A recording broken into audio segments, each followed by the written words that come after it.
How's it going, YouTube? Oh man, I'm twisted. Let me turn that a little bit. There we go. How are you guys doing today? I hope you are having a wonderful day.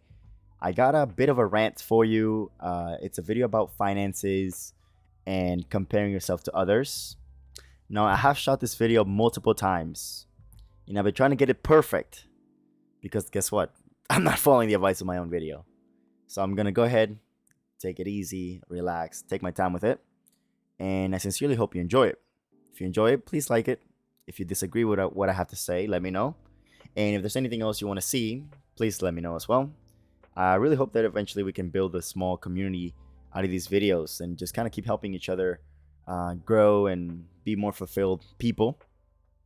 So without much else to say, today's video is going to be related and on principle with the article written by Graham Stephan, which is a famous YouTuber primarily based off of real estate and finance called My Roommate. I think it's called My Roommate, something like that. So let me show you. The Rich Man's Roommate. So just to summarize this this article for you, and I'm gonna read a bit of it for you because it's so good. He's talking about Adele Resi, which is a very successful man who was having a little bit of unhappiness because he was comparing himself to his roommate. Now, his roommate, of course, was Elon Musk, which, if you don't know, you probably should, is the wealthiest human being on Earth at the moment. And he felt like he hadn't achieved much of his life because his roommate had achieved way more. Now, I think that resonated with me, and I think that resonates a lot with the youth because we look for entertainment primarily in social media. And if you start thinking of social media as reality, the idea of what the average person looks like, what the average success looks like, what the average skill set looks like, what the average anything looks like, you're going to get this crazy idea that's screwed up, almost making you feel like you're getting a little bit left behind. Check this out.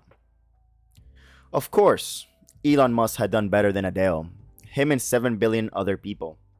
And it might seem ridiculous to compare yourself to the richest man in the world, but to Adele, it was his roommate with whom he used to hang out with all the time, and it felt like a natural comparison. This reveals an important fact. Your happiness is affected a lot by who you compare yourself with, and sometimes that choice is made unconsciously. Also, as you move up in life, the people you compare yourself with tend to change. And unless you're conscious of it, you become involved in a self-imposed rat race. Comparisons can be good if it motivates you and fills you with ambition, but you need to be aware of what the right benchmark is. So he goes on to talk about how, the average person, if you were to add them up, how these average figures come about because it looks into the whole picture. But when you start adding these outliers, you can have an average of $100. The moment you add 100, Elon Musk with 190 billion, now the average is 19 billion. So then he goes to give you these metrics, right? These goals you should search for individually between these ages, from 18 to 24, which is just getting good credit, starting your retirement funds and learning how to save and invest. From 25 to 29, which is investing in your career, maximizing your income and strengths.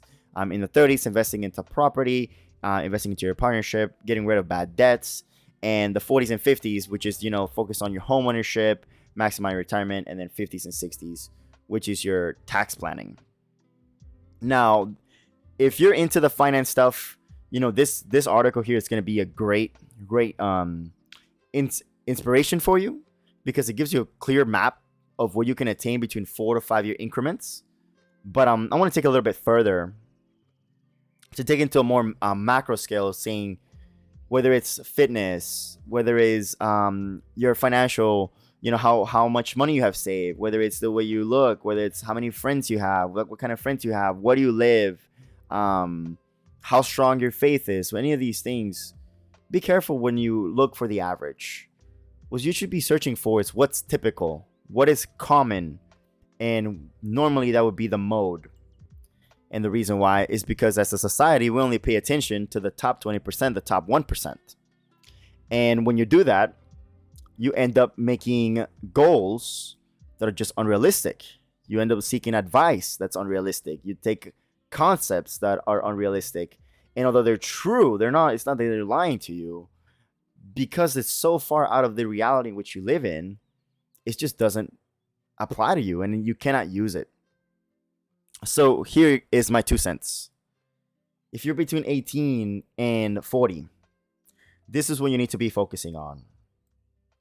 First of all, you got to realize that most of the content you see on social media is created by outliers.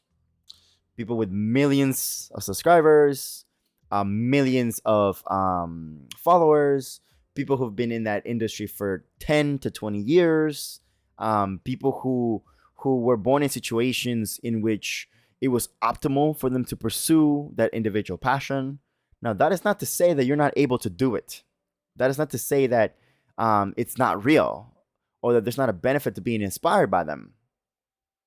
But what you should mainly focus on is getting advice and inspiration from your neighbors, your coworkers, your close by family, the people that are around you that have a similar reality to you, that are 1 or 2 steps above you. They can give you more realistic and applicable advice that you can use to actually get yourself ahead better in life. Similarly, you can look into situations with people that you don't want to be in and look at what steps they are taking. Now, the reason why I wanted to tell you about this was because what I don't want to happen to you, which is something that happened to me, was I'm working all the time, or spending most of the time on social media, or hanging out with the same amount of friends. You come to create this idea of your world and the outside world, and it starts to feel like the outside world is so much better and so much nicer than yours. How is everybody so confident? Everybody's so capable. Everybody's so established. Everybody's doing so well. Meanwhile, I have all these little problems. And the truth of the matter is, that is not what is going on. So check out Graham's article to be more interested in the finance thing.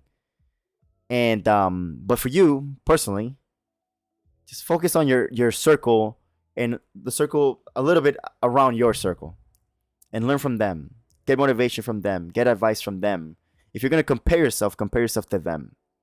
And they have the keys, and they have actionable steps that you can take so that you can grow. And don't beat yourself up. You are not doing as bad as you think. If you're watching this video, you're not doing as bad as you think. We are blessed to be in certain areas which people don't even have opportunities to even use the internet. Let's just go there. But I'm not going to go there, actually. But that's pretty much my takeaway from the video. Check out Graham Stephan's video. Get advice from those near you, attainable to you, in similar situations to you. Look up to the extraordinary outliers as inspiration, motivation to see the limits of humanity. But don't think that you're falling behind, because you're more than likely not. And that's pretty much it. Have a great time.